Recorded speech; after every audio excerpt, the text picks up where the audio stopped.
Mohamed Ali. Vole comme un papillon. Pique comme une abeille. 1,91 m pour 100 kg. 61 combats, dont 56 victoires. L'un des boxeurs les plus emblématiques de l'histoire. Et vous là, vous n'êtes pas encore abonné à la chaîne d'Aforciori? Je suis peut-être le champion du monde, mais lui c'est le champion du montage vidéo. Alors abonnez-vous et lâchez votre plus beau pouce en l'air. Continuons. Son enfance, né Cassius Marcellus Clay Jr. en 1942 à Louisville, dans le Kentucky. Une enfance plutôt classique, dans un quartier noir de la ville, en pleine ségrégation.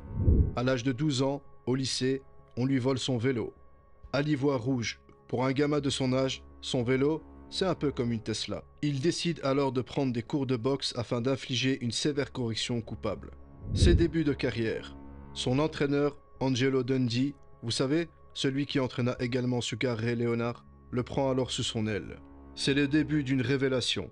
Il gagne les National Golden Gloves et en 1960, à l'âge de 18 ans, il est médaillé d'or aux Jeux Olympiques de Rome, catégorie mi-lourd. La même année, premier combat professionnel. Il gagne au point contre Tune Hunsaker. Il se fait connaître sous le surnom de Louisville Lip, la lèvre de Louisville. Pourquoi la lèvre, vous me direz? Parce qu'il s'auto-plébiscite en permanence. Je suis le plus grand. Je suis jeune, je suis mignon et imbattable. Il se livrera, tout au long de sa carrière, à une véritable diatribe envers ses adversaires. Une guerre psychologique d'avant-ring en quelque sorte. En 1964, il bat Sonny Liston, tenant du titre, et devient alors le champion du monde des poids lourds. Son style de boxe, une danse, une balade, maître de l'esquive, d'autant plus déroutant au sein de cette catégorie de poids. La Nation of Islam. En 1965, il rejoint la Nation of Islam. C'est alors que Cassius Clay devient Mohamed Ali.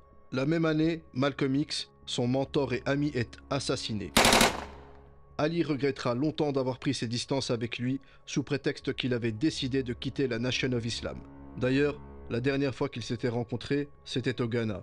Ali lui lança « Tu as tourné le dos à Elijah Mohamed. Tu as tort de faire ça, mon frère. » En effet, Malcolm X avait, quelque temps auparavant, quitté l'organisation. La machine est lancée. 1965, il affronte le challenger Floyd Patterson. 12 rounds d'un combat épique où Floyd finit plusieurs fois au tapis. Ali conserve donc la ceinture. En 1966, il met KO Cleveland Williams à Houston. Mais la WBA, ayant des griefs envers Ali en raison de ses positions politiques, antiségrégationnistes et opposées à la guerre au Vietnam, lui retire sa ceinture qui revient à Ernie Terrell.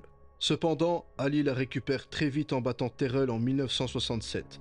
D'ailleurs, Terrell, refusant d'appeler Ali par son nouveau nom, déclencha la fureur de ce dernier. Problème judiciaire.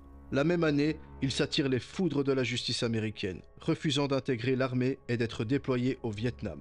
Il aurait déclaré « Ma conscience ne me laissera pas aller tuer mes frères, ou de pauvres gens affamés dans la boue pour la grande et puissante Amérique. Les tuer? Pourquoi? Ils ne m'ont jamais appelé. Ils ne m'ont jamais lynché.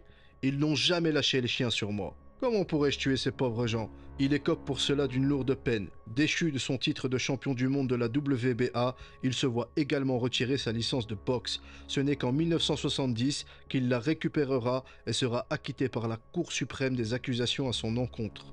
Fin de carrière. 1974, il affronte George Foreman, un monstre, un véritable bulldozer, des coups au corps capables d'assommer un buffle.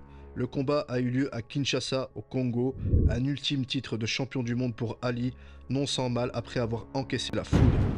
C'est Joe Frazier qui, en 1975, mettra un terme à la série de victoires sans défaite de Mohamed Ali. En 1982, il met un terme officiel à sa carrière après avoir été diagnostiqué comme porteur de la maladie de Parkinson. Il est élu à 6 reprises meilleur boxeur de l'année par Ring Magazine.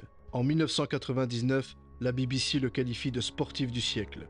2005, à Berlin, il reçoit la médaille de la paix Otto Hahn, au nom de l'Organisation des Nations Unies. Je cite, pour son engagement en faveur du mouvement américain contre la ségrégation et pour l'émancipation culturelle des Noirs à l'échelle mondiale. La même année, il est décoré de la médaille présidentielle de la liberté, la plus haute distinction civile aux États-Unis. Il décède en 2016 des suites de problèmes respiratoires à Scottsdale, en Arizona. En plus d'être l'un des meilleurs boxeurs poids lourds de l'histoire de la boxe, Mohamed Ali restera en plus un homme avec un grand H, portant sur ses deltoïdes le courage de ses convictions.